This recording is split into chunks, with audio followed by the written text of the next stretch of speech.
கர்த்தர் நாமத்துக்கு மகிமை உண்டாவதாக. 2 பேருடைய ஜெபத்தை குறித்து பார்த்து அதிலிருந்து சில காரியங்களை, இந்த பாதாளம் சொல்லக்கூடிய சாபத்திலிருந்து எப்படி கர்த்தர் ஒரு மனிதனை விடுதலையாக்கி நாடு போற்றும் நல்லவராக, ராஜாக்களை உருவாக்குகிற மனுஷனாக எப்படி மாற்றினாரோ, உங்களையும் என்னையும் மாறுபாடு சந்ததி விட்டு கர்த்தர் விலைக்கு கொண்டு வந்து இன்னைக்கு தேவன் அந்த மனிதனை உயர்த்தினது போல உங்களையும் என்னையும் உயர்த்தபடியாக கர்த்தர் கொண்டு வந்திருக்கிறார். அல்லேலூயா. காரணம் என்னவென்றால் அவர் நேற்றும் இன்றும் என்றும் மாறாதவர். ஆமென்.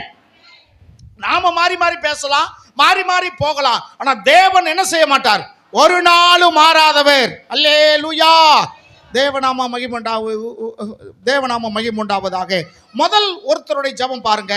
1 சாமுவேல் புஸ்தகம் 2ஆம் அதிகாரம் 1ஆம் வசனத்திலிருந்து ஸ்தோத்திரம் 1ஆம் வசனத்திலிருந்து 10ஆம் வசனம் முடிய நீங்க அது ஜெபம் இருக்கு. நீங்க 5, 6 மட்டும் வாசிங்க. 1 சாமுவேல் 2ஆம் அதிகாரம் 5ஆம் வசனம் 6ஆம் வசனம்.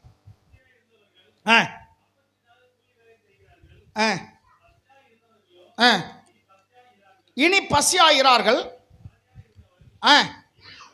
மலடியா இருந்தவள் ஏழை பெற்றால், அநேக பிள்ளைகள் பெற்றவளோ, ஆமா உடம்பு பலவீனமாயிருச்சு.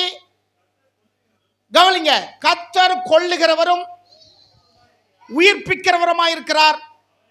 அவரே மரண பாதாள, நல்லா கவனிச்சுக்க, இதான் செய்தி. பாதாளத்தில் இறங்குகிறவரும் அதிலிருந்து ஏறுகவும் பண்ணுகிறவர். கைகள் தட்டி ஆண்டவர் மையப்படுத்துமா? அல்லேலூயா. பாதாளத்தில் இறங்க பண்ணுகிறவரும் அவரே, பாதாளத்திலிருந்து ஏற பண்ணுகிறோம் அவரே. கோரேஸ் புத்திரர்கள் குடும்பம் முழுவதும் எங்க போனார்கள்? பாதாளத்துக்குள்ள போனார்கள் நம்ம பார்த்தோம். முதல்ல இந்த அன்னாள் யாருன்னு உங்களுக்கு நான் ஞாபகப்படுத்துகிறேன். அனைவருக்கும் தெரியும், நீங்கள் பிரசங்கெல்லாம் கேட்டிருக்கீங்க, பண்ணியிருக்கிறீங்க. கர்த்தர் நல்லவராக இருந்தாலும் சில காரியத்தை சொல்ல நான் விரும்புகிறேன். இந்த அன்னாள் என்பவள், இந்த அம்மாவுடைய வீட்டுக்காரருக்கு 2 மனைவி. எத்தனை மனைவி? 2 மனைவி. இவள் பேர் அன்னாள், சின்னவ பேர் என்னது? பெண்ணினாள். சரிங்களா? இந்த அன்னாள் என்ற அர்த்தம் கிருபை பெற்றவள் என்று பொருள். என்ன பொருள்? கிருபை பெற்றவள் என்று பொருள். இந்த அன்னாளுக்கு பிள்ளை இல்லாததினால பெண்ணினாளை அவன் கட்டினான். அவன் எந்த ஊரை சேர்ந்தவன் என்று 1ஆம் வசனம் பாருங்க.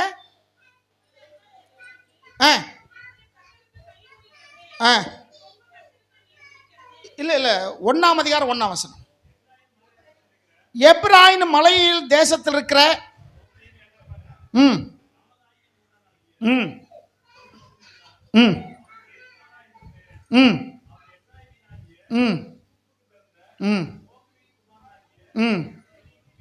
சரி, இவன் எப்ராயிம் மலையில் இருக்கிற சோப்பி என்னப்பட்ட ராமதாயின் ஊரான ஒரு மனுஷன். இவன் எப்ராயிம் கோத்திரம் அல்ல, எப்ராயிம் மலையை சேர்ந்தவன். ஆமா இல்லைங்களா? இன்னைக்கு கேரளாவில் நம்ம தமிழ்நாட்டுக்காரங்க போனாங்கன்னா எப்படி சொல்லுவாங்க? எந்த பாண்டிய நாட்டு? பாண்டிய நாட்டுக்காரர்கள் சொல்லுவாங்க. தமிழ்நாட்டில் சேரன், சோழன், பாண்டியன் இருந்தாங்க. சோழ நாட்டுக்காரன்னு சொல்ல மாட்டாங்க. சென்னை பக்கத்தில் பல்லவன் மன்னர்கள் வாழ்ந்தார்கள், அவர்களை சொல்ல மாட்டார்கள். கேரளா கோயமுத்தூர் பக்கமாக இருந்தாலும் சேரன் என்று சொல்ல மாட்டார்கள். ஒட்டு மொத்தமாக தமிழ்நாட்டை என்ன சொல்லுவாங்க? எந்த பாண்டிய நாட்டு மக்கள் சொல்லுவாங்க. ஏன்னா அவன் இமயமலை வரைக்கும் கொடிய நாட்டினவர்களா, அப்படித்தானே? பாண்டியனாலும் பெரிய ஒரு காரியங்கள். அப்போ நமக்கு தெரியும், நீ பாண்டிய நாட்டை சேர்ந்தவனா, சோழ நாட்டை சேர்ந்தவனா, சேர நாட்டை சேர்ந்தவன்னு என்ன தெரியும்? உள்ள தெரியும். பொதுவாக வெளியூர் வந்து கூப்பிடும்போது எப்படி கூப்பிடுவாங்க? பாண்டிய நாட்டுக்காரங்க கூப்பிடுவாங்க, அப்படித்தானே? நீங்கள் வெளிநாட்டு போயிட்டா மதராசிக்காரங்க கேள்வாங்க. என்ன ஊருக்காரங்க? மதராசி. அவங்களுக்கு பாண்டியன் அண்ணன் தெரியாது. மதராசி என்னது? மெட்ராஸுக்கு மதராசின்னு சொல்லுவாங்க. அதுக்கு பேர் வந்து மதராசியின் பட்டணம் தான் இருந்தது. அதுக்கப்புறம் சென்னை பட்டணம் எப்படி பேர் மாறிச்சு? சென்னையப்ப நாயக்கன் சொல்லி ஒருவர் இருந்தார். அவர் தான் நிறைய ஆயிரக்கணக்கான ஏக்கர்கள் கொடுத்து அந்த பட்டணத்தை உருவாக்கின மனுஷன். என்ன பேரு? சென்னையப்ப நாயக்கன்.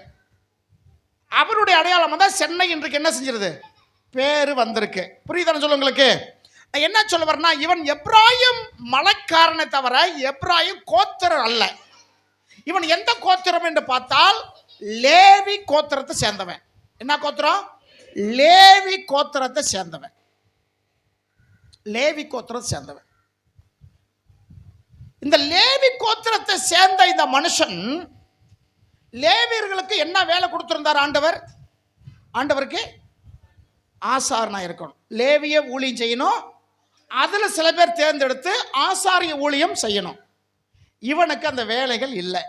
லேவி வேலையும் கிடையாது, ஆசாரிய வேலையும் கிடையாது. மோசே எந்த கோத்திரம்? லேவி கோத்திரம். சரிங்களா? இப்ப சாமுவேல் தகப்பன் ஆகிய இந்த எல்கனா எந்த கோத்திரம்? லேவி கோத்திரம். அப்ப சாமுவேல் எந்த கோத்திரம் தான்? லேவி கோத்திரம் தான். சரிங்களா? இப்ப தகப்பனுக்கு அந்த வேலைகள் இல்ல, அனாதைகளாக விடப்பட்டார்கள். காரணம் என்னன்னா, கோரேகு இருக்காங்களே, போன வாரம் பார்த்தோம்ல, அவங்க எந்த கோத்திரம்? சொல்லுங்களேன். லேவி பயந்து பண்ணி சொல்றீங்க லேவி கோத்திரம்னு. எப்படி சொல்றீங்க லேவி கோத்திரம்னு?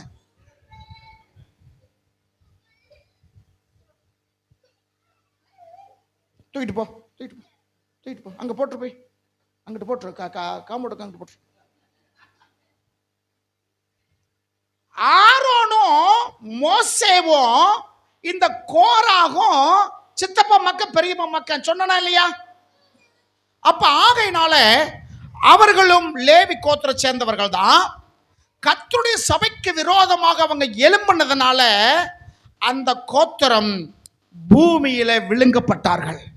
அப்படித்தானே? முழுசா உள்ள போயிடுச்சு. அந்த லேவி கோத்திரத்துல கோரேகுடைய குடும்பம் உள்ள போயிருச்சு. ஆனால் வேதம் சொல்லுது அவருடைய பிள்ளைகளோ சாகவில்லை என்று எழுதியிருக்கிறது. அந்த வசனத்தை ஞாபகப்படுத்துகிறேன். என்னாகும் புஸ்தகம் 16ஆம் அதிகாரம் 31 to 33 வாசிங்க சீக்கிரமாய். என்னாகும் 16:30. முடித்த பின்பு நிலம் பிளந்தது, பூமி வாய ஆண்டு திறந்து அவர்களையும் அவர்கள் வீடுகளையும் கோராகுக்குரிய அவங்க குடும்பத்துக்குரிய, அவன் லேவி கோத்திரம் தான், ஆனா அவனுடைய குடும்பத்துக்குரிய எல்லா மனிதர்களையும் அவங்களுக்கு உண்டா சகல பொருள் சம்பாரிச்சு வச்சான் பாத்தீங்களா, எல்லாத்தையும் முழுங்கிருச்சு. முழுங்கிருச்சு, அவங்க உண்டான எல்லாவற்றையும் முழுங்கிருச்சு. ஆனா கர்த்தருடைய கிருபை பாருங்க. என்னாகும் 26:11 பாருங்க. 26:11 கோராகின் குமாரர்களோ சாகவில்லை. அப்ப யார் செத்தது? கோராகுடைய குடும்பத்தார்கள் எல்லாரும் போயிட்டார்கள்னா கோராகுடைய பிள்ளைகள் எப்படி சாகாம இருந்தார்கள்? புரியுதா? ஒன்னும் புரியல. இவங்களுக்கு உண்டான எல்லாவற்றையும் பூமி வாய பிளந்து, பூமி அதிர்ச்சி உண்டாக எல்லாத்தையும் உயிரோட முழுங்கிருச்சு. பாதாளம் அவர்களை விழுங்கி போட்டது. ஆனா கர்த்தருடைய கிருபையினாலே அவங்க பிள்ளைகள் தப்பிக்கப்பட்டார்கள். ஹல்லேலூயா. கோராகனுடைய பிள்ளைகளோ சாகவில்லை. அவர்கள் தான் நீங்க சங்கீதத்தில் நிறைய அந்த மேல் பகுதியில் பார்த்தா 42ஆம் சங்கீதம், 44ஆம் சங்கீதம், 49ஆம் சங்கீதம் பார்த்தீங்கன்னா அந்த சங்கீதம் ஒன்று வசனங்கள் இல்லை, வசனங்களுக்கு மேலே இருக்குல்ல, கோராகின் புத்திரர்கள் பாடின வழங்கிய சங்கீதம் அப்படின்னு இருக்கும். பிற்காலங்களில் அவர்கள் ஊழியத்தில் சேர்த்து கொள்ளப்பட்டார்கள். என்ன ஊழியம் செய்வதற்காக? பாடுகிற ஊழியம். என்ன ஊழியமா? பாடுகிற ஊழியம். பாடுகிற ஊழியம். இதான் இவங்களுடைய பேக்ரவுண்டான காரியங்கள். இப்ப ஜனங்கள் எல்லாம் உள்ள போயிட்டாங்க, பிள்ளைகள் தப்பித்துக் கொள்ளப்பட்டார்கள். அப்பொழுது இஸ்ரவேல் ஜனங்கள் ஒரு முடிவெடுத்தாங்க. இவர்கள் கர்த்தருக்கு விரோதமாக இவங்க எழும்பினதுனால இவங்க சொந்ததெல்லாம் உள்ள போயிருச்சு. மீதம் இருந்த ஆட்கள் தப்பிச்சிருந்தாங்கன்னா அவங்களுக்கு இந்த ஊழிய காரியம் அவங்க செய்யக்கூடாது. ஊழிய காரியங்கள், ஏன்னா லேவியருக்கு என்ன வேலை? கர்த்தருக்கு பணி செய்கிறதா வேலை. அது அவர்கள் செய்யக்கூடாது, ஏன்னா சபிக்கப்பட்டவர்கள். ரெண்டாவது, காணியாட்சி இருக்குல்ல, இஸ்ரவேல் தேசம் 12 கோத்திரத்துக்கு பிரித்து கொடுக்கும் போது லேவி கோத்திரத்துக்கு என்ன இல்லை, சுதந்திரம் இல்லை. அவங்களுக்கு ஆசாரிய பட்டணங்கள் இருந்தது, கொடுத்தது. அது கூட இந்த சோத்திர குடும்பத்தாருக்கு கொடுக்கல. இந்த குடும்பத்தாருக்கு என்ன செய்யல, கொடுக்கல. தகப்பன் சொத்துல பெண்களுக்கு முத இன்னைக்கு தமிழ்நாட்டில் எப்ப சட்டம் வந்து தெரியுமா? மதிப்புக்குரிய கலைஞர் கருணாநிதி அவர்கள் 1988 ஒரு சட்டம் கொண்டு வந்தார். என்ன சட்டம்? தகப்பனுடைய சொத்துல பெண்ணுக்கும் சரி உரிமை உண்டு என்று சொல்லி சட்டம் கொண்டு வந்தார். இது நாடே வரவேற்றது, நாடே இது வந்து அங்கீகரிப்பு பண்ணது. அதை கொடுக்க கூடாதுன்னு சொல்லி போராட்டம் பண்ண ஒரே ஒரு கோஷ்டி இருக்குன்னா அது இந்த பாப்பான் கோஷ்டி தான். இவனுக்கு தான் நினைச்சக்கூடாது, பெண்களுக்கு சொத்தை பிரித்து கொடுத்தான்னு லவ் பண்ணி யாரையாச்சும் கூட்டிட்டு போயிடுவா, இப்படியே சொன்னாங்க. அதனால அவங்களுக்கு என்ன சொல்ற, சொத்தெல்லாம் கொடுக்கக்கூடாது, அவளை பள்ளிக்கூடத்துக்கு அனுப்பக்கூடாது, அவங்க பேரில் அக்கௌண்ட் இருக்கக்கூடாது, இப்படியெல்லாம் பெண்களை கொடுமைப்படுத்தினாங்க. தந்தை பெரியார் ஒருத்தர் வந்துதான் அதெல்லாம் என்ன செய்தார், முறியடிச்சார். அவர் ஒரு தனி மனிதனுடைய காரியம், அரசியலமைப்பு சட்டத்தையே மாற்றும்படி அவர் போராடினார். தொண்டு செஞ்சு பழத்த பழம் வெந்தாடி மார்வில் வெந்தாடி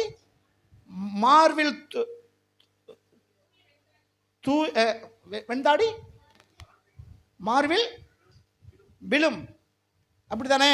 சரி, என்ன சொல்ல வரனா, இவங்களுக்கு சொத்து இல்லை. யாருக்கு?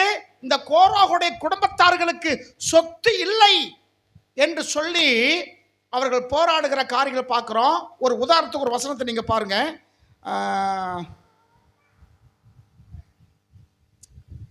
என்னாக புஸ்தகம் 27 1ஆம் வசனத்திலிருந்து 4ஆம் வசனம் முடிய, மனேசா குடும்பங்களில் மாகிரின் மகளாகிய, நல்ல பேர் கவனிச்சுக்கங்க, குமாரத்திகளாகிய மக்லான், நோவால், ஒக்லான், மீகால், திரிஷா. இந்த 5 பேர்ல திரிஷா மட்டும் நமக்கு ஞாபகம் வரும் கரெக்டா, அப்படித்தானே? ஏன்னா எப்படியோ இந்த 5 பொம்பளை பிள்ளைகள ஒரு பொம்பளை போல படம் நடிச்சிருச்சு, அதனால அந்த புள்ள பேர் ஞாபகத்துக்கு வருது. இந்த திரிஷா இல்லை, இந்த திரிஷா வேற. இந்த 5 பொம்பளை பிள்ளைங்க வந்து அந்த நியாயாதிபதி கேட்கிறாங்க, வாசிமா.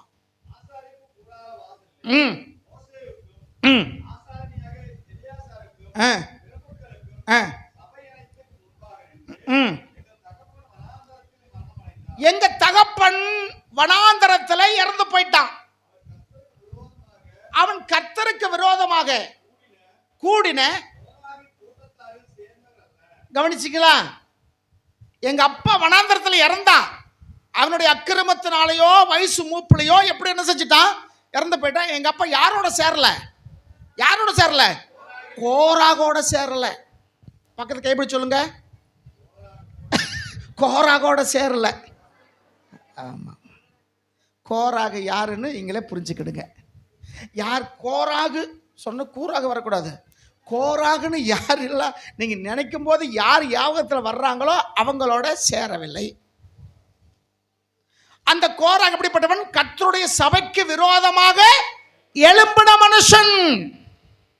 கர்த்தருடைய சபைக்கு, கர்த்தருடைய பிள்ளைகளுக்கு விரோதமாக எழும்பின மனுஷன் இந்த கோராகு. இந்த 5 பொம்பளை பிள்ளை சொல்றாங்க, எங்க அப்பா வனாந்தரத்தில் மரிச்சான், செத்து போனா, அவனுடைய அக்கிரமத்தில் ஒருவேளை செத்து இருக்கலாம். ஏன்னா வனாந்தரத்தில் நிறைய பேர் என்ன செஞ்சாங்க, செத்தாங்க. அதுல எங்க அப்பாவும் செத்தான், பெத்தான், செத்தான். ஆனா கோராகுடைய குடும்பத்தை சேர்ந்தவர் இல்லை. கோராகோட குடும்பத்தோடு சேர்ந்து எங்க அப்பா சாகல. வாசிங்க. எங்க அப்பா அவர் செஞ்ச பாவத்தினாலே மரிச்சான். அவருக்கு ஆண் வாரிசு இல்லை. யார் இல்ல? ஆம்பளை பையங்க இல்லை. எங்கள் தகப்பனுக்கு ஆம்பளை பசங்க இல்லாததினால் அவருடைய பேர் அவருடைய வம்சத்தில் இல்லாமல் அற்று போகாதபடிக்கு எங்க தகப்பனுடைய சகோதரருக்குள்ள எங்களுக்கு பங்கு வேணும். அல்லேலூயா. 5 பிள்ளை யார்கிட்ட கேட்குறாங்க? மோசே கிட்ட போய் சொத்து பிரிச்சு கொடு மோசேன்னு கேட்குறாங்க. எங்களுக்கு வரதெல்லாம் எங்க அப்பாவுடைய அண்ணன் தம்பிகளுக்கே பங்கு போட்டு கொடுத்துட்டீங்க. எங்க அப்பா கோராகோட சேர்ந்தவன் இல்லை. ஏன்னா கோராகுக்கு தான் அந்த சட்டம். இவங்க சந்ததிக்கு இவங்க குடும்பத்திற்கு எந்த சொத்து கொடுக்க கூடாதுன்னு அவங்க தீர்மானிச்சாங்க. ஊழியம் இல்லைன்னு தீர்மானிச்சாங்க. 2வது சொத்து கொடுக்க கூட தீர்மானிச்சாங்க. அப்படி எங்க அப்பா போகல. எங்க அப்பா அவர் பாவத்து நிமித்தம் அவர் மரிச்சு போயிட்டாரு. இப்ப எங்களுக்கு என்ன வேணும்? சொத்தில் பங்கு வேணும். மோசே என்ன பதில் சொன்னார் பாருங்க. கொண்டு போனான்.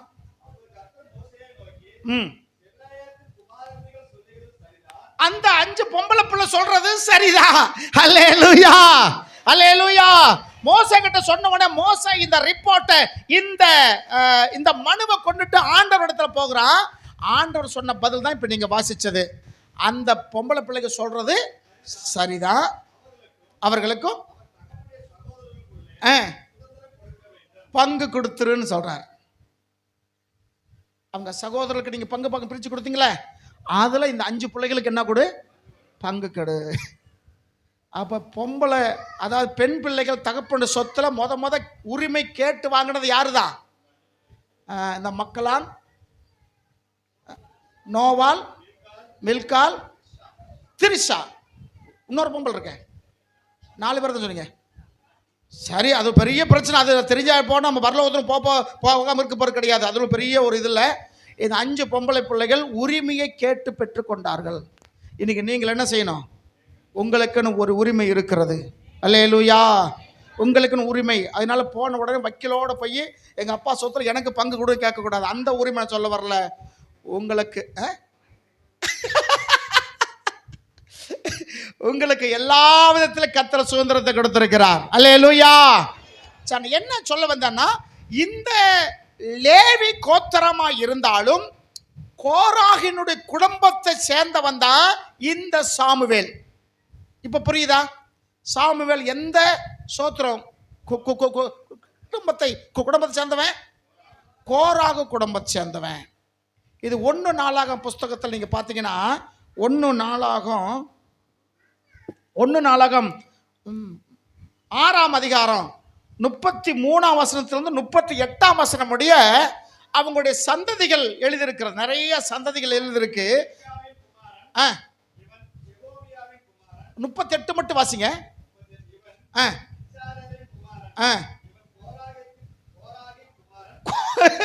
இவன் கோராகினுடைய குமாரன். இவன் சரிங்களா? யார் குமாரன்? லேவி குமாரன்.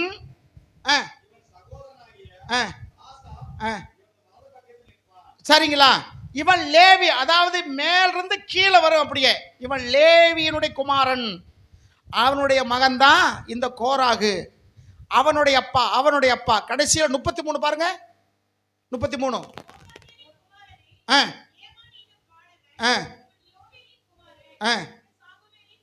சரிங்களா? இவன் சாமுவேலுடைய அப்படியே அவன் குமாரன் அப்படியே வந்து கடைசியில் லேவியில் வந்து முடிக்கிறார். அப்படித்தானே? அப்ப சாமுவேல் எந்த கோத்திரத்தை சேர்ந்தவன்? லேவி கோத்திரம். எந்த குடும்பத்தை சேர்ந்தவன்? கோராகுன்னு குடும்பம். கோராகுடைய குடும்பம். இந்த குடும்பம் இந்த கர்த்தருடைய சபைக்கு விரோதமாக அவன் செய்ததினால அவன் பாதாளத்தில் என்ன செய்யப்பட்டான்? இறக்கப்பட்டான். உயிரோடு பாதாளத்தில் போயிட்டாங்க.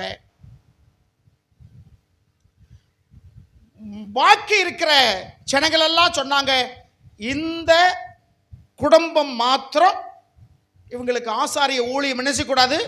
கொடுக்கக்கூடாது. கானான் தேசத்தில் பங்கும் இவங்களுக்கு என்ன செய்யக்கூடாது? கொடுக்கக்கூடாதுன்னு ஒதுக்கி வச்சுட்டாங்க. இப்போ எல்கனா வருகிறான். ஃபர்ஸ்ட் அந்த கோராகிலிருந்து எல்கனா வரைக்கும் 16 தலைமுறை. எத்தனை தலைமுறைமா? 16 தலைமுறை இந்த குடும்பம் சபிக்கப்பட்ட குடும்பமா இருந்தது. எந்த குடும்பம்? கோராகு குடும்பம். கோராகிலிருந்து எல்கனா வரைக்கும். எல்கனா யாரு? அண்ணாளுடைய புருஷன். அண்ணாள் யாரு? எல்கானாவுடைய மனைவி. சரிங்களா? எல்கனா வரை, கோராகு முதல் எல்கனா வரை 16 தலைமுறை. இந்த 16 தலைமுறை எப்படிப்பட்ட தலைமுறையா இருந்துச்சு? சபிக்கப்பட்ட தலைமுறை. காணியாட்சிக்கு புறம்பே இருந்த ஒரு தலைமுறை, தரித்திரத்தில் இருந்த ஒரு தலைமுறை. எப்ராயிம் மலையில் அவன் இருந்தாலும் இந்த தேவனுடைய முன்குறிக்கப்பட்ட கோத்திரத்தில் இல்லாமல் ஒதுக்கப்பட்டவனாய் காணப்பட்டான். விளங்கினவங்க மட்டும் அல்லேலூயா. 16 தலைமுறை வருஷங்கள் கணக்கீடு சொல்றாங்க. சுமார் 600 வருஷம். எத்தனை வருஷமா? 600 வருஷம் சபிக்கப்பட்ட குடும்பமா இருந்தது. இன்னைக்கு நம்முடைய முன்னோர்கள் காலத்துல சபிக்கப்பட்ட நிலைமையில் இருக்கலாம், ஏதோ சபிக்கப்பட்ட நிலைமையில காணப்படலாம். தான் முன்னாடி சொல்லுவாங்க, நீ செஞ்ச பாவம் பிள்ளைகளுக்கும் பேர பிள்ளைகளுக்கும் வரும் பாரு, உன் சந்ததியே விளங்காது பாரு. அப்படிலாம் சபிச்சவங்க நம்ம கேட்டிருக்கிறோம். வேதத்திலையும் சில காரியங்கள் அப்படி இருக்கிறது. நம்ம அவங்க வீடெல்லாம் இடிஞ்சு போயிடணும், அந்த வீட்டில் எருக்கிலும் செடி முளைக்கணும், அவருடைய மனைவியெல்லாம் விதவையாகணும், பிள்ளைகள்லாம் ஊரில் போய் பிச்சை எடுக்கணும், இப்படியெல்லாம் சொல்லி சபிச்சிருக்கிறாங்க. இது ஒருவான சாபம். ஆனா காரணம் இல்லாத சாபம் என்ன செய்யாது?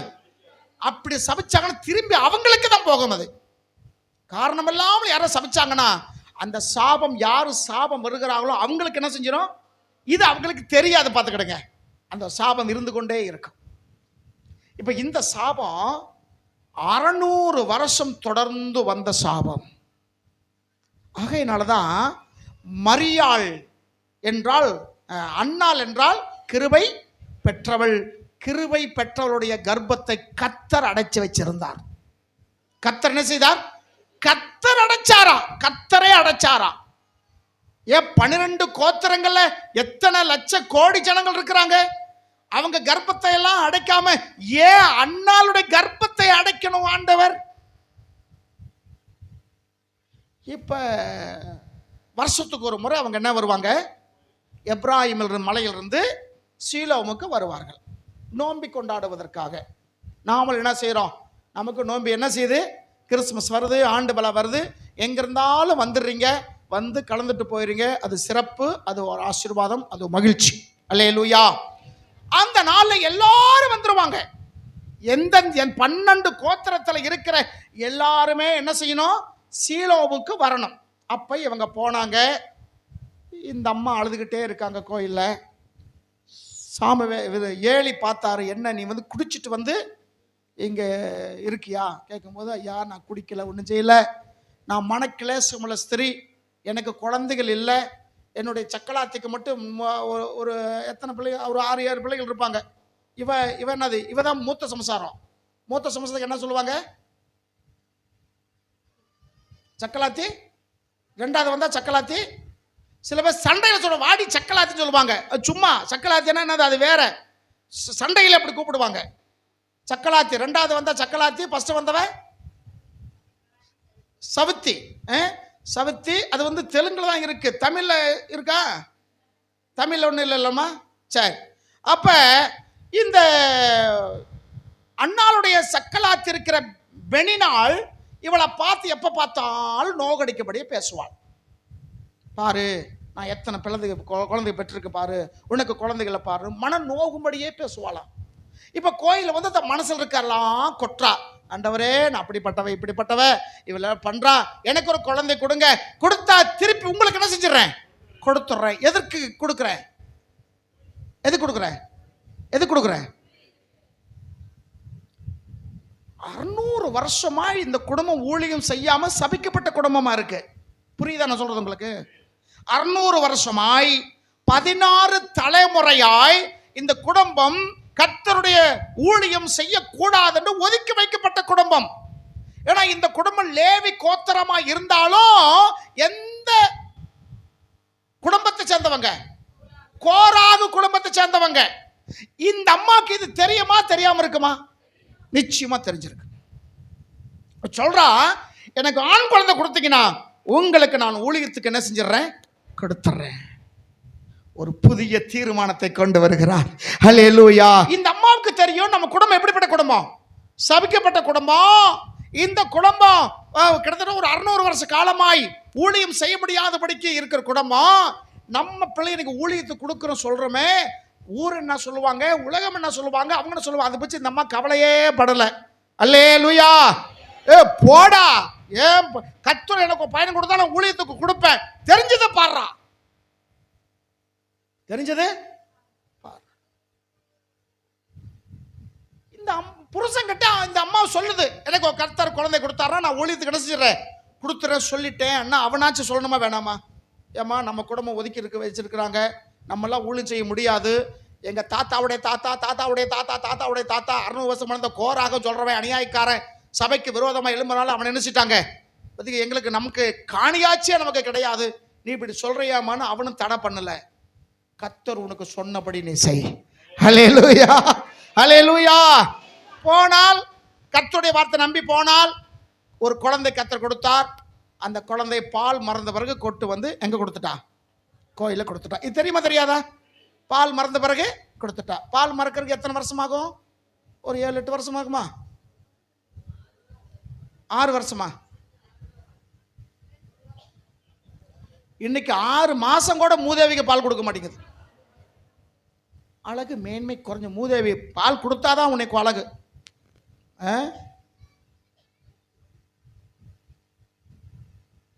புட்டி பால் தூக்கிட்டே போறது. ஏன்னா எங்கேயாச்சும் போக நல்ல ஒரு சேலை கட்டிட்டு போனா தானே. இதுதான் ராத்திரி போற ட்ரெஸ் பகலையும் போட்டுட்டு சுத்துறது. நைட்டு ட்ரெஸ்ஸா? இன்னைக்கு பஸ் ஸ்டாண்டெல்லாம் பார்க்குறேன். நமக்கு அதான வேலை. பஸ்ஸில் ஏறி இறங்கி போயிட்டே இருக்கும்ல, ஒவ்வொரு பஸ் ஸ்டாண்ட்லையும் போட்டிருப்பாங்க பாலூட்டும் அறை அப்படி சொல்லி ஒரு அறை வச்சிருக்கிறாங்க. நான் ஏன் சொல்ல வரேன்னா, குறைஞ்சது ஒரு 3 வருஷமாச்சு. என்ன இன்னைக்கு 2 வயசுல இன்னைக்கு எங்கே சேர்த்துடுறாங்க? பிரிக்காச்சு. அதுக்கு பேர் என்னது? பிரிக்காச்சு. அதுக்கு ஆயிரக்கணக்கில் பணம். பிரிக்காச்சுன்னா விரல சும்பிக்கிட்டே இருப்பான், அது பிரிச்சு வர்றதுதான் பிரிக்காச்சு. ஒன்று வச்சுக்கிட்டே சமாளிக்க முடியலன்னா அவங்க 50 பேர் வச்சு எப்படி சமாளிப்பாங்க? அம்மா அப்பா பேச்சு வரும், ஆகா பேச்சு வந்துருச்சு, உடனே சேர்த்துடுறா பள்ளிக்கூடத்தில் போய். சேர்த்த பிறகு மிஸ் என்ன செய்யும்? சத்தம் சைலண்ட். அப்பதான் பேசுறான் பாவம். அம்மா அப்பா தாத்தா அப்பதான் பேசுறான். அங்க சேர்த்த உடனே மிஸ் என்ன செய்யும்? சுமதி என்ன சொல்லுவேன்? சைலண்ட், சத்தம் போடாதே. அப்பதான் பேசுறான். பேசுறவன பேசாத. அதுக்கு ஒரு பள்ளிக்கூடம். சரி, அருமைக்குரியவர்களே, 3 வயசு, குறைஞ்சது 3 வயசு கொண்டு போய் விட்டாச்சு.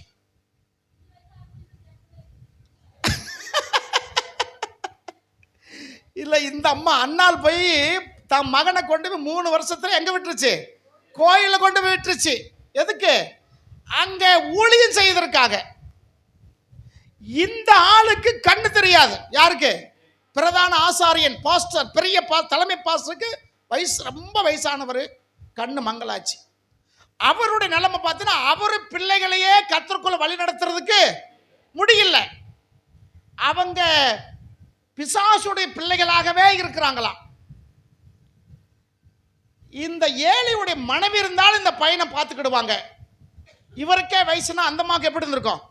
அந்த மாதிரி வயசு இருந்திருக்கும். இருக்காங்களோ இறந்தாங்களோ தெரியல. இந்த தாத்தாவுக்கிட்ட இந்த பையனை கொடுத்துட்டா அந்த பையன் எப்படி வளர்ந்துருப்பான்?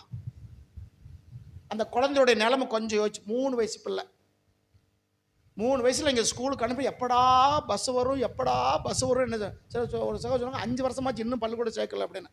ஏன்னா இப்போதான் அதுக்குள்ளவா பள்ளிக்கூடத்தில் போட்டும் 7-8 வருஷம் கழிச்சு கூட என்ன செஞ்சுக்கலாம், சேர்த்துக்கலாம். எப்படா வண்டி வரும் 3:30 மணிக்கு ஸ்கூல் முடியும்னா 2:30 மணிக்கு அங்கே போய் நிற்கிறவங்க பெற்றோர்களும் உண்டு. பையன் பொக்குன்னு போயிடுவான், புள்ள பொக்குன்னு போயிடுவா அப்படின்னு நினைப்பாங்க. இப்போ இந்த 3 வயசு பையனை கொண்டு விட்டாச்சுன்னா அவராலையும் இந்த பையனை பாதுகாக்கிறதுக்கு முடியாது. ஏன்னா 3 வயசு பையனுக்கு என்ன தெரியும்? சாப்பிடுவான், தூங்குவான். அவனுக்கு யூரின் பாஸ் பண்ண தெரியுமா? அவனால் குளிக்க முடியுமா? ஏன்னா இவன் யாருக்கிட்டாச்சும் கொடுத்து நீங்க பிள்ளைகள் பாருங்கன்னா அவங்க பிள்ளைகளே சரியில்லை. அவங்க பிள்ளை எப்படி இருந்தாங்க? பேலியாட்கள் பிள்ளைகளா இருந்தார்களாம். இந்த குழந்தை எப்படி கஷ்டப்பட்டிருப்பா? ஒரு மனுஷனுடைய வாழ்க்கையில மைனஸும் உண்டு பிளஸும் உண்டு. அன்னாலை குறித்து மைனஸும் இருக்கு பிளஸ் ரெண்டையும் நம்ம இன்னைக்கு நம்ம தாய் குலங்கள் எப்படி இருக்கு, தந்தை குலங்கள் எப்படி இருக்கு நீங்க பார்த்துக்கிடுங்க. நம்ம பார்க்குறோம் எப்படியோ நாட்கள் ஓடுது. அம்மாவோட ஏக்கம் இருக்கும். சில பிள்ளை பார்த்தா அம்மாவோட பக்கத்தில் பார்த்தா சேலை பிடிச்சிக்கிட்டே தூங்குற பிள்ளைகளாம் இருக்காங்க இல்லையா? ஒன்று சொன்னால் நீங்கள் நம்ப மாட்டீங்க, நம்புங்க. நான் திருமணம் முடிக்கும் வரைக்கும் எங்கள் அம்மா சேலையில் தான் நான் போத்துக்கிட்டு படுப்பேன். தெரியுமா உங்களுக்கு? எங்கள் அம்மாவுடைய சேலை மேலே 2 முடிச்சு 2 மடித்து 2 முடிச்சு போட்டுக்கிறோம், கீழே 2 முடிச்சு போட்டுக்கிருவேன். அது போத்துக்கிட்டு தான் படுக்கிறது. கல்யாணத்துக்கு பிறகு தான் போர்வையே வாங்கணும். ஏன்னா போர்வைனா ஒரு ரூம்பு மாதிரி. சின்ன பிள்ளைங்களை வந்து அந்த அந்த தாயோடைய ஸ்மெல் என்ன செஞ்சுருக்கணும், அந்த குழந்தை மேலே பட்டுக்கிட்டு அப்படிதான். கொஞ்சம் விலகினாலும் டக்குன்னு என்ன செய்ய தூக்கம் அழிச்சிடும். முழிக்குமா முடியாதா? இந்த சாமியலுடைய நிலைமை எப்படி இருக்கும் பாருங்க. எப்பயாச்சும் தூக்கம் அம்மான்னு எந்திரிப்பா, ஏய் படுறா பேசாம படுறா, அப்படித்தானே?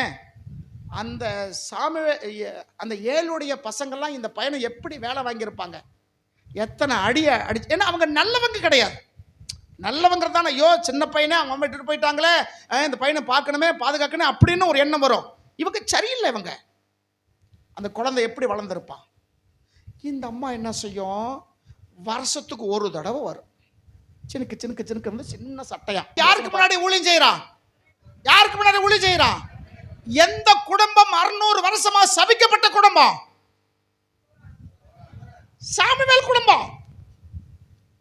சாமியோட தாத்தா தானே கோராகு. கோராகு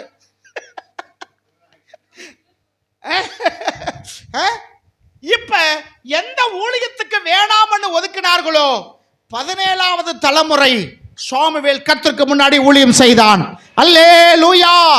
நம்முடைய சாபங்கள் எவ்வளவா இருக்கட்டும், நம்முடைய சாபங்கள் எந்த சூழ்நிலை இருக்கட்டும், கர்த்தர் சாபங்களை உடைக்க வல்லமையுள்ளவர். ஆனா உங்களுடைய உறுதிப்பாடு எப்படி இருக்கிறது? அன்னால் இந்த விஷயத்துல உறுதியா இருந்தால், அண்ணா இந்த விஷயத்துல உறுதியா இருந்தால், யார் என்ன சொல்வார்கள் சொல்லட்டும், என் பையன் ஊழியம் செய்ய வேண்டும். ஆமென். ஸ்தோத்திரம். ஏபோத்தை தரித்துக் கொண்டு கர்த்தருக்கு முன்னாடி அவன் பணி செய்து கொண்டிருந்தான். அவனுடைய தாய் என்ன? அன்னாள். சரிங்களா? அன்னாள் வருஷத்துக்கு ஒரு முறை தான் புருஷனோட எங்க வருவா, டெனிக்கு கொஞ்சம் மாவு எடுத்துக்கிட்டு என்ன செய்வா, ஒரு சின்ன சட்டை அதான் இருக்கு தம்பி, சின்ன சட்டை. அவளுக்கு தெரியும் 3 வயசுல விட்டுட்டு வந்துட்டேன், இப்ப 4 வருஷத்துக்கு போறேன், கொஞ்சம் வளர்ந்துருப்பான் அப்படின்னு ஒரு சட்டையை உண்டு பண்ணி வருவாள். இதுதான் கொஞ்சம் மாவு கொண்டு வருவா, கொஞ்சம் அந்த அந்த ஆலயத்தில் பலி செலுத்துக்குண்டான காரியம் கொண்டு வருவா. எப்போ வருவா? இப்ப அந்த எப்ராஹிமுக்கு சீலாவுக்கு எத்தனை மைல்கள் தூரம் தெரியுமா உங்களுக்கு? 12 மைல். எத்தனை மைல்? 12 மைல். இங்க இருந்து உடம்புலப்பட்ட தூரம் வச்சுக்கோங்களேன். எந்த அம்மாவாச்சும் இப்ப நிக்குமா? 3 வயசு குழந்தை இல்லாம வரத்துல தவத்தை சொல்லுவாங்களே, வரமா இருந்து தவம் இருந்து கண்ணே பொண்ணே ஒண்ணு கருகப்பிள்ளை கொத்து மாதிரி ஒண்ணு பெத்தெடுத்து அந்த குழந்தை போய் 12 கிலோமீட்டருக்கு அங்கிட்டு போட்டுட்டு நினைச்சா என்ன செய்யலாம்? காலையில் சாயங்காலம் போயிட்டு வந்துடலாம். முடியுமா? முடியாதா? இந்த அம்மா எப்ப போகும்? வருஷத்துக்கு ஒரு முறை போடுது. சின்ன சட்டை பண்ணிட்டு திங்கிறதுக்கு ஏதாச்சும் வாங்கிட்டு போச்சா தெரியல, போய் பார்த்துட்டு வரும். இதுக்கு 21ஆம் வசனத்துக்கு பிறகு இந்த அண்ணாவை குறித்து எங்கேயுமே சொல்லலை. அதுக்கப்புறம் வேதத்தில் இந்த அம்மாவை குறித்து, ஏன்னா அதுக்கப்புறம் பார்த்தா அந்த அம்மாவுக்கு 3 பசங்க 2 பொம்பளை பிள்ளைங்க, 5 பேரை கர்த்தர் கொடுத்தார். அல்லேலூயா. அதனால அதுக்கப்புறம் வருஷம் வந்துச்சான்னு தெரியல. இந்த குழந்தைகளை தூக்கிட்டு என்ன செய்ய முடியாது, போக முடியாது. கர்த்தருக்கு கொடுத்த கர்த்தர் பார்த்துக்குள்ள வரப்போ 1 சாமிக்கு 5. அருமைக்குரியவர்களே, இந்த கூட்டம், இந்த கோராகடை கூட்டம் ஒதுக்கப்பட்ட கூட்டம். இந்த அம்மா அந்த குழந்தை கொடுத்து பிறகு பண்ணின ஜபந்தான் 2ஆம் அதிகாரம் 1-10 முடிய. என் கொம்பு உயர்ந்திருக்கிறது, எனக்கு விரோதமாக எலும்பிருக்கவங்க மேலே என் வாய் வந்து திறந்திருக்கிறது, இப்படியெல்லாம் பாட்டு பாடிக்கிட்டே வர்றா. அவள் ஜெபம் பண்ணுறா.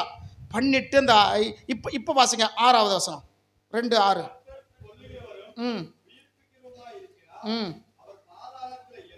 பாதாளத்தில் இறங்கவும் அதிரத்தில் ஏறவும் பண்ணுகிறார். அல்லேலூயா. எங்க குடும்பம் ஒரு காலத்துல எங்க போச்சு? பாதாளத்துக்குள்ள போச்சு. கோராகுடைய குடும்பம் பாதாளத்துக்குள்ள போச்சு. போன குடும்பம் கர்த்தர் மறுபடியும் கொண்டு வந்தார். அல்லேலூயா, அல்லேலூயா. உன் குடும்பம் எந்த சூழ்நிலையிலும் அந்த குடும்பத்தை கர்த்தர் மேலுக்கு மறுபடியும் கொண்டு வருவார். நீ கடன் தொல்லையில் இருக்கிறியா, பிரச்சனை இருக்கிறியா, நெருக்கத்தில் இருக்கிறியா, உன்னை கர்த்தர் மறுபடியும் உன்னை மேலே கொண்டு வருவார். மேலே கொண்டு வந்து உன்னை ஆசீர்வதிக்கிற ஆண்டவராக இருக்கிறார். நீ சோர்ந்து போக வேண்டாம். இன்னொரு மனுஷன் ஜெபம் பண்றான். யோனா புஸ்தகம் 2ஆம் அதிகாரம் 2ஆம் வசனம். யோனா 2:2. கூப்பிட்டேன், பாதாளத்தில் வகுத்தில் இருந்து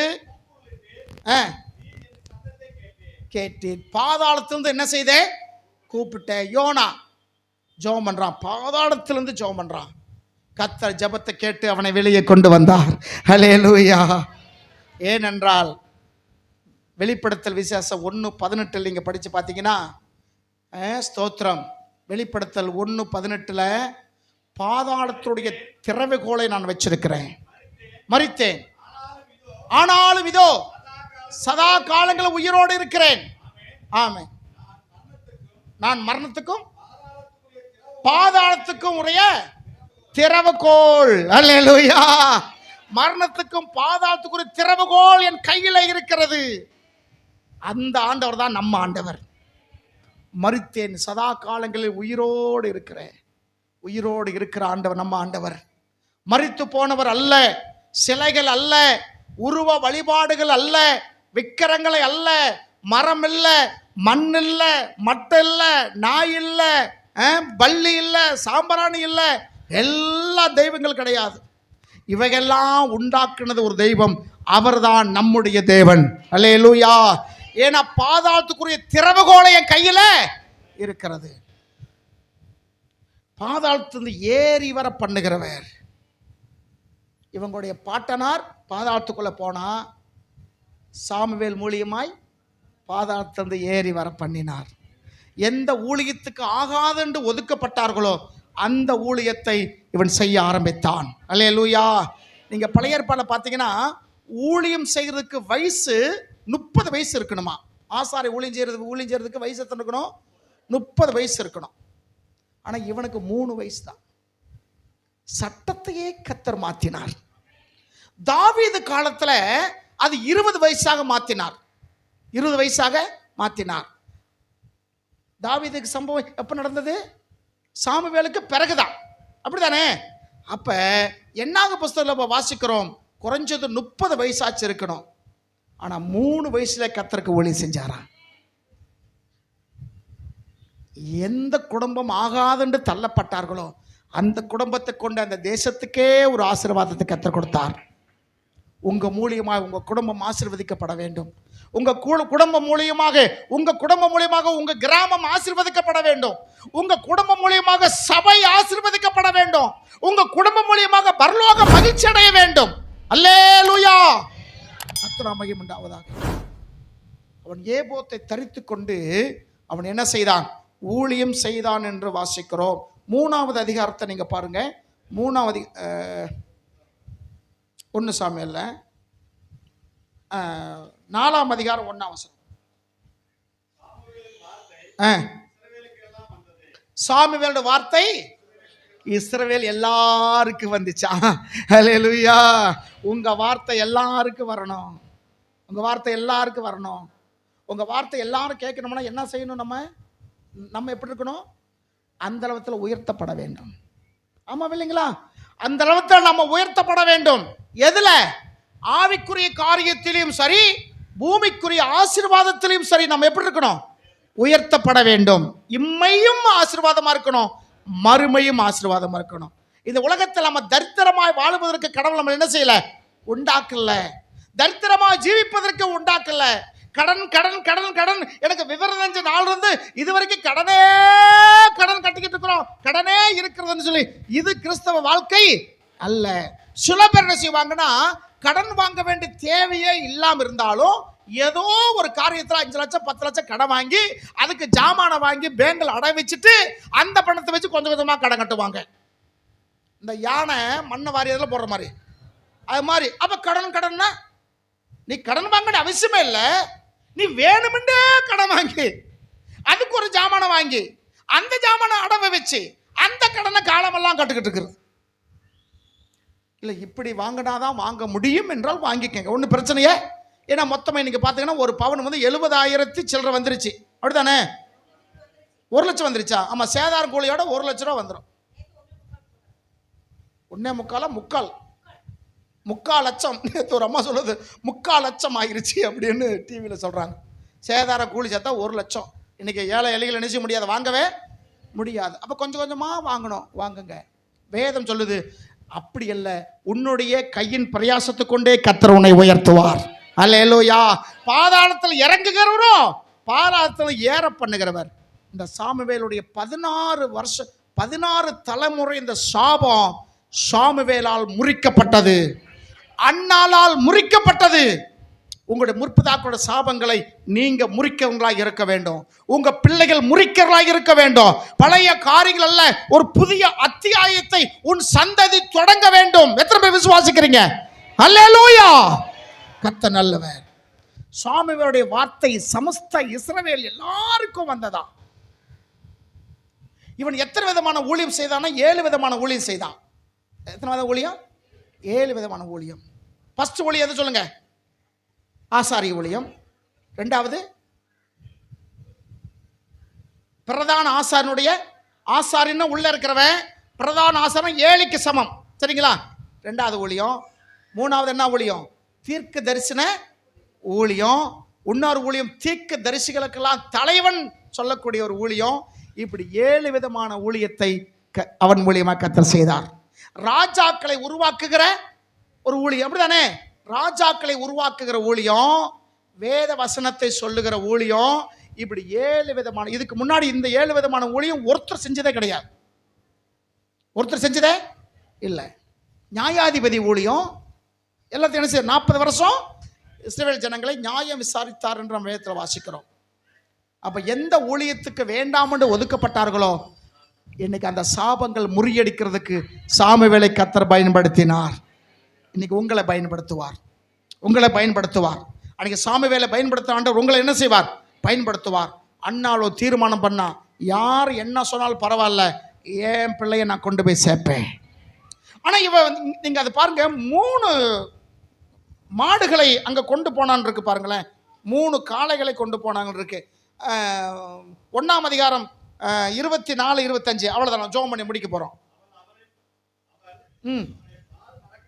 பால் மறக்க பண்ணின பின்பு 3 காளைகளையும் மாவையும் ரசத்தை எடுத்துக்கொண்டு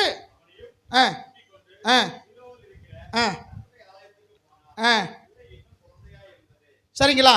பொதுவாக 2 காளைகளை பலி செலுத்துவாங்களாமா. இப்போ 3 கொண்டு போறா. 2 காளைகள்னா, ஒன்று பாவ நிவர்த்திக்கான பலி, ஒன்று சர்வாங்க தகன பலிக்கா 1. 2 தான் எல்லா இஸ்லாமிய ஜனங்களும் கொண்டு போவாங்க. ஆனால் இவ எத்தனை கொண்டு போறான்? 3. 2 வழக்கமாக செய்வதற்கு 1 என் மகனுக்குன்னு கொண்டு போகிறேன்.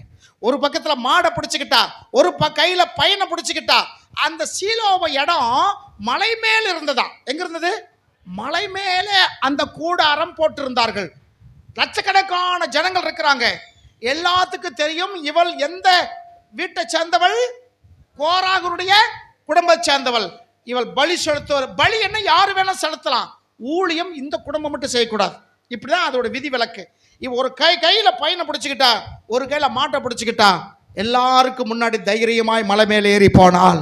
அல்லேலூயா. இன்னைக்கு நம்ம பைபிள் தூக்கிட்டு வந்தாலும் 7 கட்டப்பையில போட்டு சுருட்டி இக்கத்தில் வச்சுக்கிட்டு சேலை எடுத்து மூடிக்கிட்டு என்ன செய்றாங்க? உங்களை பார்த்தா அந்த மாதிரி தெரியல. அப்படி சில பேர் எங்க போனீங்க? நாங்க டவுனுக்கு ஒரு வேலையா போயிட்டு வந்தோம். இந்த அம்மா ஒரு கையில காளையை பிடிச்சிக்கிட்டா, ஒரு கையில பையனை பிடிச்சிக்கிட்டா, மேலே கொண்டு போய் பலி செலுத்தினா. அல்லேலூயா. யார் என்ன சொன்னாலும் அதை பத்தி எனக்கு கவலையே இல்ல. ஒருவேளை கோராக காலத்துல எங்களை ஒதுக்கப்பட்ட நிலைமை காணப்படலாம். ஆனா என் குடும்பத்தின் மூலியமாக அதுக்கு ஒரு விதிவிலக்கு வந்துருச்சு. அல்லேலூயா. இனிமேல் எவன் சொல்லு நான் கேட்க மாட்டேன். என் பையனை கர்த்தருக்கு நான் ஒப்பு கொடுக்க போறேன். என்னுடைய குடும்பத்துக்கு நான் என்னுடைய ஃபேமிலியை நான் கடவுளுக்கு நான் ஒப்பு கொடுக்க போறேன். என்னுடைய வீட்டை ஜெப வீடாக நான் ஒப்பு கொடுக்க போறேன். எத்தனை பேர் முன் வருவீங்க? எத்தனை பேர் அன்னால் பண்ணின தீர்மானத்தில் உறுதியா இருப்பீங்க? அருமைக்குரியவர்களே, இன்னைக்கு அந்த ஆமுவேல் 7 விதமான ஊழியம் செய்தான். அதான் அந்த அம்மா ஒரு பாட்டு பாடும்போது சொன்னால 5ஆம் வசனம், திருப்தியாக இருந்தவர்கள் அப்பம் புசிக்கத்தக்க கூலியை செய்கிறார்கள். மலடியாய் இருந்தவள் 7 பெற்றாள். 7 விதமான ஊழியம் செய்தான். அல்லேலூயா. ஆனா இவள் பெற்றது 6 பேர் தான். இவள் பெற்றது 6 பேர். சாமுவேல், அதுக்கப்புறம் 3 பசங்க, 2 பொம்பளை பிள்ளைங்க. அது வாசிங்க 21ஆம் வசனம். ம் ம் ம் ம் அப்போ மொத்தம் எத்தனை? 6. இவ என்ன சொல்றா ஜெபம் பண்ணும்போது? 7 பெற்றாள். மலடியா இருந்தவள் 7 பெற்றால் 7 விதமான ஊழியத்தை மகன் செய்வான். ஒரு வெளிப்பாடு பெற்றவளா. உன் பிள்ளைகள் குறித்து ஒரு வெளிப்பாடு இருக்கணும். உங்க பிள்ளைகள் குறித்து ஒரு வெளிப்பாடு, உங்க பிள்ளைகள் குறித்து ஒரு காரியம் இருக்க வேண்டும். குழந்தையை பெற்று விட்டால் போதுமா? பேணி வளர்க்க வேணும். தெரியுமா அந்த பிள்ளைகளோட எதிர்காலம் திட்டம் என்ன? இவனை எப்படி வளர்க்க வேண்டும்? கர்த்தருக்காக வளர்க்கணுமா, எந்த காரியமா வளர்க்க வேண்டும் என்று இப்பொழுதுதான் ஒரு தீர்மானம் என்ன செய்யணும்? எடுத்துக்கொள்ளணும். அன்னாள் நிமித்தம் சாபங்கள் முறிக்கப்பட்டது. உங்க நிமித்தம் உங்க முற்பிதாக்கள் சாபங்கள் முறிக்கப்பட வேண்டும். எப்படிப்பட்ட சாபம் இருந்தாலும் அன்னாளுடைய சாபங்களை நீக்கினவர் நம்ம சாபங்களை மாற்றுவார். அப்படி மாற்ற வேண்டும் என்றால் அன்னால் இருக்கிற உறுதி நமக்குள்ளாக இருக்க வேண்டும். உங்களை கொண்டே கர்த்தர் பெரிய காரியங்களை செய்வாரியம். சரிங்களா? இதிலிருந்து அவங்க சந்ததி என்ன செய்யணும்? பெருகணும், சாபங்களை நீக்கணும். நீங்க எந்த அளவுல கர்த்தரை பிடித்துக் கொள்றீங்களோ அந்த அளவுல உங்க குடும்பங்களும் செழிக்கும், ஆசீர்வதிக்கிறோம். சாமுவேலை குறித்து இஸ்ரவேல் ஜனங்கள் எல்லாருக்கும் அவன் வார்த்தை வந்தது போல உங்க வார்த்தை எல்லாருக்கும் வரும். கர்த்தர் உங்களை அப்படி உயர்த்துவார்.